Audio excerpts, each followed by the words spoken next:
Hello everyone, we have exciting news in the last couple of days about the Crimson Desert. This is the video, was released in IGN. I didn't saw so far, because I want to 100% reaction, but Crimson Desert is a very curious situation for me, because this is not 100% my game style, but at the same time, I'm really compelling to get it, because so far I really like what I saw. For me, this game will be one of two scenarios. Or a big success, everyone will talk about it and say, man, this game is brilliant, or it will be a big flop. Let's take a look. 6 years since Crimson Desert was first revealed to the world. Across that period, developer Pearl Abyss has shown I love the a graphics, huge array of ideas, mechanics, all the cinematics. Man, the graphics are brilliant, the cinematics.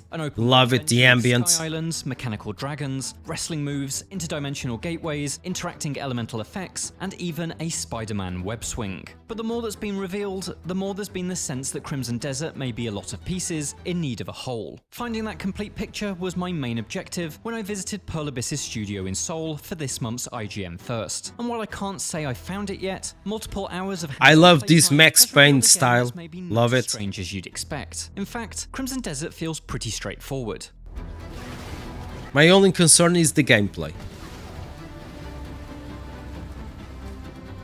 Pearl Abyss has crafted a reasonably traditional open-world adventure, made up of multiple regions peppered with towns, outposts, and castles. There's the usual collection of main and optional quests, plus classic distractions like fishing. You'd be forgiven for not realizing this though. Pearl Abyss has put almost all of its promotional efforts into showcasing boss fights. Not only that, but Crimson Desert's blend of traditional medieval fantasy with sci-fi and steampunk elements does make it seem like it's being pulled in several directions at once.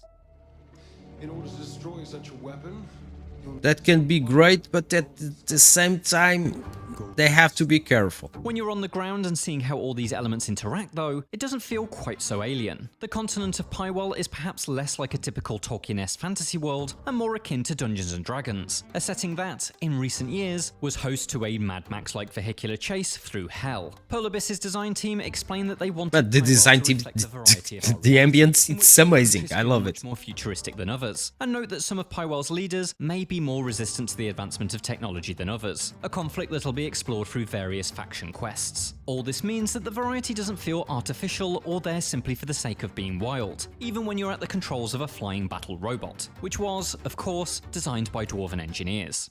The inclusion Not a of big these fan of mechanics that, and but steampunk anyway. elements grant Pearl Abyss the creative license to build quests that are a significant departure from anything we'd see in something like Skyrim. A major part of my hands-on time involved completing a quest for Marnie, a scientific genius who cloned his own consciousness to create an AI-like entity called Hall. Naturally, the results of such an experiment have gone very wrong, and Marnie's evil digital magic twin has taken command of a flying fortress that's terrorizing Pywell's skies. Defeating Hall requires the use of a power core, which Marnie reveals is hidden inside a weapon called Golden Star. And by weapon, he means a giant mechanical dragon. While they presumably have ballistic missiles in Pywell, what with the advanced engineering and all, of course the fantasy version of a nuke is flying Mechagodzilla. All that stands between me and this winged menace is a fortress filled with angry battle robots.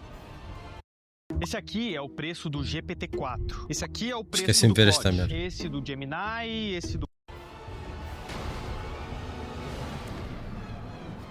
It appears that fortress assaults will be a significant recurring objective in Crimson Desert, considering that my hands-on time involved no fewer than 3 of them. I can see why Pearl Abyss was keen to show them off, as they are a showcase for some of the project's strongest achievements. There's a great sense of atmosphere, with a legion of men from either side battling the living hell out of each other, and you're caught in the middle of it all. Fun mechanical wrinkles add texture. During one attack, I was One thing I'm seeing, the UI is quite simple, okay? You don't have too much stuff on your screen. I really like. Honestly, I'm not considering too much what he's saying. I'm just trying to get my own conclusions from what I'm seeing and not what I'm hearing. Because the reviews from IGN, and we know. So let's focus on what we are seeing. So far, as I told, I don't know why this is one of the games is on my radar for the next year. One of them, for sure, is Resident Evil, because I'm a big Resident Evil fan. But we have 3 big games, Resident Evil, Crimson Desert, and GTA, very close. And our able to fire wallets signaling will arrows that were suffer. quickly followed by a bombardment of artillery, decimating enemy soldiers and reducing buildings to splinters. In another, I was Man, able to circumnavigate man, this is brutal mud great. entirely, The night. sneaking into the castle through a Really crumbling well wall, done. The using graphics and the prison as a ambience are shortcut to the amazing. boss. And in my fight through the robot fortress, a backpack-mounted EMP device allowed me to fry the circuits of both the lumbering ground threats and airborne bug bots in one giant blast. There's always something new to try, something to experiment with. But as much as these fortress assaults are a demonstration of Crimson Desert's highs, they also simultaneously reveal what could turn out to be some of its biggest blemishes. Battling masses of enemies is surprisingly tedious, feeling messy and repetitive rather than an engaging chain of frontline fights. An awkward lock-on feature pushed me away from one-on-one duels into a more freeform playstyle, but that came with the baggage of imprecise strikes and occasionally kicking the air instead of faces. Absolutely none of these issues hamper the boss battles, which was my only experience of Crimson Desert prior to this demonstration, and I was quite surprised at how different combat can feel in alternative scenarios, even when using the same moveset. It's in these smaller, less refined details where Crimson Desert threatens to lose itself.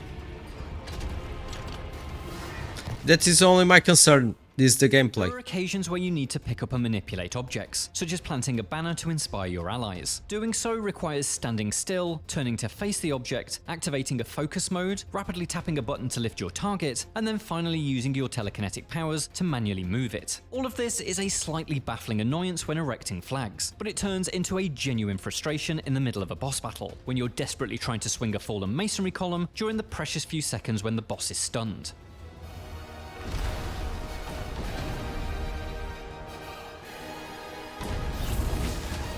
Yeah, I'm seeing what's going on. That is one of my concerns because they are trying to combine so many elements, so many stories, sci-fi, medieval, dragons. Discovered in the quite literal heat of battle. The dragon's flaming breath activates an array of pylons dotted around the arena, which then dispense EMP bombs that you can fire from an arm-mounted cannon. The system creates a repeating phase loop, golden star circles above, belching the flames that produce the EMP bombs that will eventually bring him crashing to the ground, where you can unleash a barrage of strikes until he reboots and begins the cycle anew. Pearl Abyss are keen to point out that you don't have to do this. You could, for instance, use lightning-reefed arrows to apply a stun, or simply chip away at his health bar with ranged attacks. But I feel that the real enjoyment in all of Crimson Desert's boss fights have been finding the unique mechanic built into the arena or even the enemy itself. Bosses are not the only thing in need of conquering. Suspended high above Pywall are a scattering of Abyss islands, accessed through portals that are unlocked with mysterious Abyss artifacts. These islands appear to come Man, in multiple I'm guises. amazing Last is year we with saw the that one of them graphics and is the home to an ambience. alchemist That called is amazing. Alston and his Library of Providence. And my hands-on session included one that was more akin to Zelda's puzzle shrines. Its checkerboard floor was essentially a room-sized circuit board in need of a total rewiring. And finding the correct path through the grid of rotating flagstones unlocks the island's treasure trove. This is, of course, the sort of puzzle you've solved in everything from Watch Dogs to Bioshock, but I enjoyed how your equipment is integral to completing it. Your lantern illuminates the correct pathway, and your grapple hook is used to spin each tile. So while this challenge is not particularly taxing, I hope its solid foundations are the basis for more interesting puzzles that await among the clouds. When you've uncovered an I like Abyss the Island puzzles, secret, you honestly. can leap off the side and float down to Earth, where plenty more traditional open world fare awaits. There are towns to visit, in which you'll find shopkeepers to trade with and bounties to take on. Out Man, in the the wilderness, there are towns- camps to clear out and roaming barbarians to slaughter. And then there's the factions. From what I glimpse in the menus, there are dozens and dozens of them, although some will be more important than others, I'm told. A few have their own quest lines, such as House Wells, a family of nobles led by a duke who's lost his castle to rebel forces, a situation that's the catalyst for one of those aforementioned fortress assaults. Pearl Abyss was quick to clarify that these groups are not like Fallout's factions, and allegiances with them won't change the course of the story or impact Crimson Desert's ending, which is set in stone. And so I'm left wondering, what are the faction quests in aid of? When asked, Pearl Abyss's design team explained that they were there to ensure that the factions felt like significant actors in the plot, and that they offered more content for players to complete. That considered, I am a little apprehensive that at least some of Crimson Desert's offerings will be stuff to do rather than meaningful interlinked opportunities. That brings us back to my very first question. What is Crimson Desert as a whole? I know it's a vast open world with deep, fighting game-inspired combat that works better against bosses than it does against fodder. It's got spectacle-laden quests that take you from in-the-mud castle assaults all the way up to aerial dogfights. And it's littered with good time distractions, from fishing and bounties to taming bears and buckling up in a battle mech. But I'm still waiting to discover the glue between all this that elevates an open world to new heights. Shadow of Mordor has the Nemesis system, which chains its enemies together into a foe-conquering big picture. Red Dead Redemption Man, 2 systems I play a lot united the by Shadow of pursuit Mordor. realism and Man, a lot. I authenticity love that makes it. its campaign And feel of like a course, life lived rather Red than a Dead game Redemption. played. Man, And this Ghost of game is Yotei brilliant. links every activity on its map to a new unlock on your skill tree, ensuring even little diversions are a growth opportunity. That's the stuff that's so far been missing from Crimson Desert's demonstrations, and the thing I hope will eventually be revealed when I get to play multiple consecutive hours rather than a collection of isolated quests and bosses. Without it, I still think Crimson Desert stands a solid chance at being an overall good time, but with it, it could become something much more special. For more from Crimson Desert, check out our combat explainer and our showcase of every boss battle revealed so far. And for everything else, stick with IGN. Okay, I got it. No, I got it. It makes sense. He's in the last couple of seconds, he show us different games I play a lot. The Lord of the Rings, I love that game. Red Dead Redemption, for sure, one of the best games ever made. But he is concerned, and that is my concern also, how they will glue everything together, because they have a lot of stuff. They have a mix of medieval with sci-fi, dragons, monster, biomechanics, open world, many things happening at the same time, but has to glue, make sense for the whole story and campaign. For example, Lord of the Rings was brilliant. I love it because we have a story.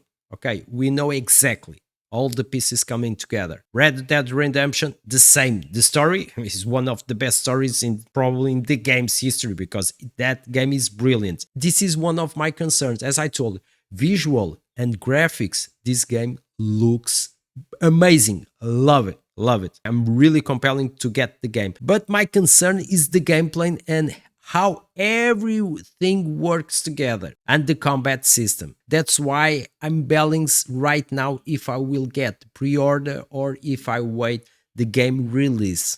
Okay, please share with me if you will get Crimson Desert on pre-orders or if you will wait for the release, then check a little bit, make your own decision and get to order, or you simply don't care about this game. Okay, take care and see you in the next video.